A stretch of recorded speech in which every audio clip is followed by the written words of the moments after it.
ሊደርሺፕ ቢዮንድ ታይትል ወይ ደግሞ መሪነት ከማዕረግ በላይ ብለን ስንል ምን ማለታችን ነው ወደሚለው ከመሄዴ በፊት በራሱ መሪነት ነው ማለት ነው። ሊደርሺፕ ሊድ ማድረግ ማለት ነው የሚለውን መስማማት ያስፈልጋል። ብዙ መልኩ ሊተነተን ይችላል። በዋናነት ግን እኔም የሚገዛኝ መሪነት ማለት ተጽዕኖ መፍጠር ነው። ተጽዕኖ መፍጠር ስንል ብዙ አይነት ተጽዕኖ ፈጣሪዎች አሉ።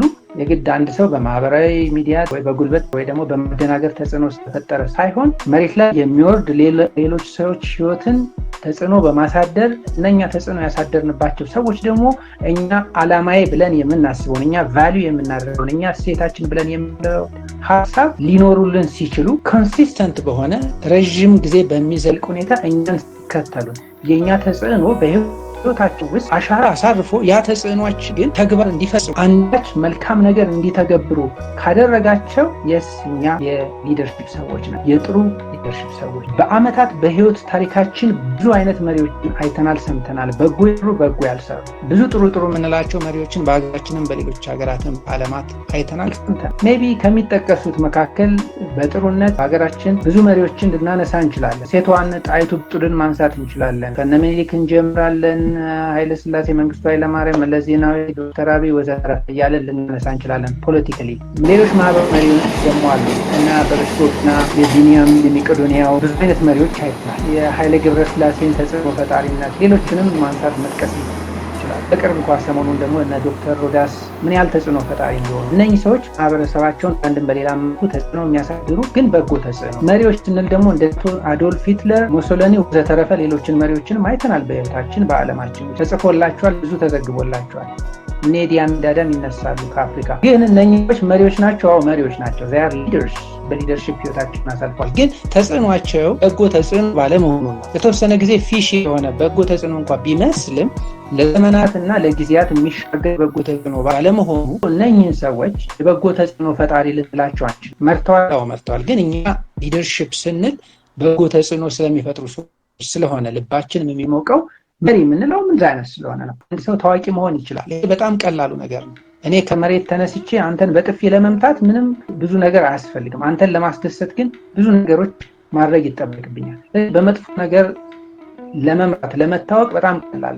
በጎ ተጽዕኖ ሲሆን ግን ጥሩ ሊደርሺፕ እንለዋለን። ከብዙ በጥቂቱ ሀሳቤን የተረዳችሁኝ ይመስለኛል። እንደዚህ ከሆነ ሊደርሺፕ እኛ የምናነሳው ሊደርሺፕ እኛ መሪነት የምንለው በዚህ ቻናል ደግሞ ስለ መሪነት ሲንጸባረቅ ሲቀነቀን ምንድን ነው ከተባለ በተለምዶ ደግሞ ታይትል፣ ፖዚሽን ወዘተረፈ ከምንለው ማዕረግ ከምንላቸው ፎርማሊ ከሚሰጡን ሹመቶች፣ ኃላፊነቶች ባሻገር የሆነ በጎ ተጽዕኖ ያለው መሪን እያለ መሆኑ ግልጽና ታዋቂ ነገር ነው። ስለዚህ እንደ መነሻ ሀሳብ አንድ ያለ ጥያቄ ልጠይቃችሁ በውስጣችሁ እንድታንጸባርቁበት ፈልጋለሁ። ትልቅ ማዕረግ ያለው ሰው ነገር ግን ደግሞ ትንሽ አመራር ብቃት ያለው ሰው ታውቃላችሁ? በፖዚሽኑ ቢግ ታይትል የምትሉት ትልቅ ታይትል የያዘ ሰው ነገር ግን ደግሞ በሊደርሺፕ አቅሙ በጣም ትንሽ የቀጨጨ አመራር የሚሰጥ ሰው ታውቃላችሁ?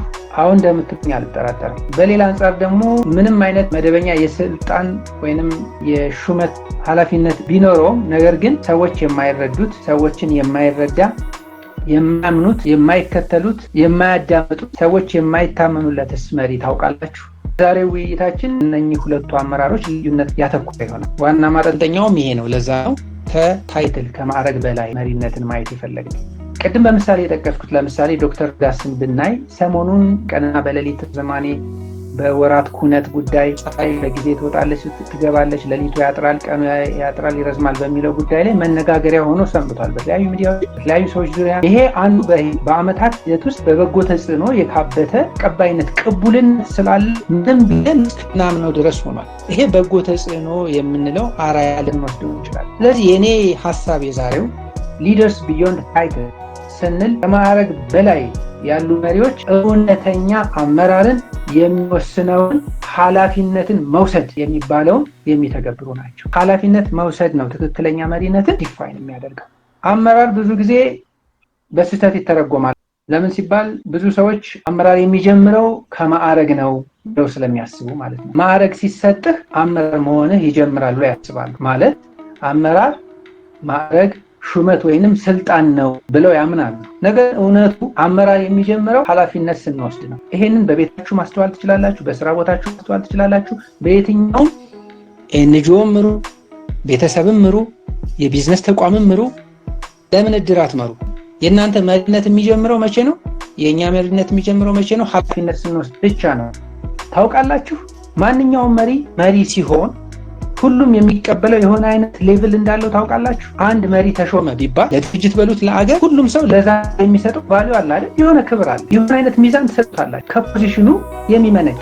ግን አይገርማችሁ? ያ የሚቆየው ለአጭር ጊዜ ነው። መሪነቱ ወይ ኮምፕሮማይዝድ ይሆናል ወይ ደግሞ በጣም ይባዛል። እንደዚህ አይነት መሪ እንዴት ተሰጠን ተብሎ ሰው 1 ሚሊዮን ሰው መሪነቱን ይቀበል ከነበረ 10 ሚሊዮን፣ 100 ሚሊዮን፣ 130 ሚሊዮን ይደርሳል። መጀመሪያ ሲጀምር ግን የነበረው ባላንስ ልክ ቡካችሁ ላይ መጀመሪያ ወስዳችሁ ሂሳብ ስትከፍቱ 100,000 ብር እንደማስቀመጥ ቁጠሩ። ከዛ በኋላ ግን ያ አካውንታችሁ 100,000 ነው የሚወሰነው አይደለም ሲባል ቀጣይ እንቅስቃሴያችሁ ነው የአካውንታችሁን ባህሪ የሚወስነው አይደል እንዴ? መጀመሪያ 100,000 ስላስገባችሁ አይደል? እየጨመራችሁበት ከሄዳችሁ ያ 100,000 ብር እየተባዛ 100 ሚሊዮን ሊደርስ ይችላል ካስገባችሁ። ከዛችሁ ላይ ነገ 1,000 ነገ ከነገ ወዲያ 2,000 100 ብር እያደረጋችሁ ትልቅም ብር አውጡ ለትንሽ ብር ገቢ ከሌለው ዝም ብላችሁ 100 ብር ለምን 50 ብር አታወጡ? የጊዜ ጉዳይ ነው ማይ ፍሬንድ። ዜሮ ይገባል አይደል? የአካውንት ባዶ ይሆናል። መሪነትም እንደዛ ነው። ቀላሉ መረዳት ይፈልጋል።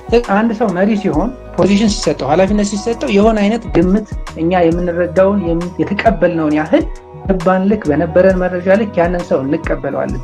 ሊመራን ልንመራለት ዝግጁ ነን።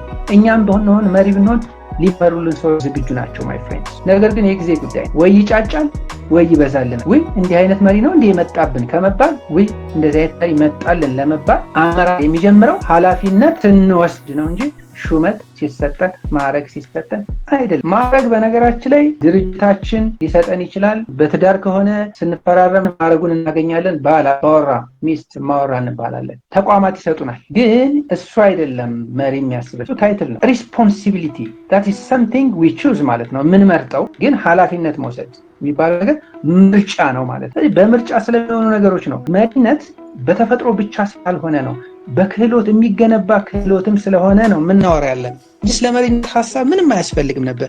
መሪ ብሎ በተፈጥሮ የሚሆን ቢሆን ኖሮ ምንም ችግር የለውም። ማንኛውም ታይትል ሲሰጠው መሪ ይሆናል ከተባለ ምንም ስለ ሊደርሺፕ ስለ መሪነት የሚጻፉ መጽሐፍትም አያስፈልጉም፣ ንግግርም አላስፈለገ ነበረ። ግን መሪነት በተፈጥሮ የሚሰጠን ሰዎች ብንኖር የሚሰጣቸው ሰዎች ቢኖሩም ግን መዳበር ግን አለበት።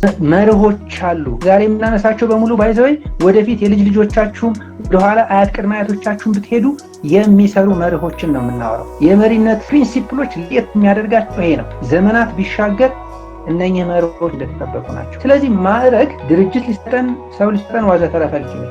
ግን ኃላፊነት መውሰድ ግን የኛ ሪስፖንሲቢሊቲ መውሰድ ግን የኛ ምርጫ ነው። ወዳጄ ማኔጀር፣ አስተባባሪ፣ ዳይሬክተር ወይንም መሪ ተብለን ልንጠራ እንችላለን። ነገር ግን ማዕረግ ብቻውን በጎ ተጽዕኖ ማምጣት አያስችልም። ለምን ካል ቅድም ብለናል እኮ ብዙ ማዕረግ ያላቸው የተሰጣቸው ሰዎች በጊዜ ሂደት እንዴት አይነት በጎ ተጽዕኖ ማምጣት ተስኗቸው እንደተንኮታኮቱ አይተናል። ምነው ውድቀታቸው ቀደመ የተባለላቸው በታሪክ ውስጥ አይተናል። በጎ ተጽዕኖ ስለጎደላቸው። ስለዚህ በጎ ተጽዕኖን ምን ይፈጥራል ዜና ካላችሁኝ ከታይትል በላይ ከማዕረግ በላይ ልንሆን ከሆነ 3 ነገሮች አሉ።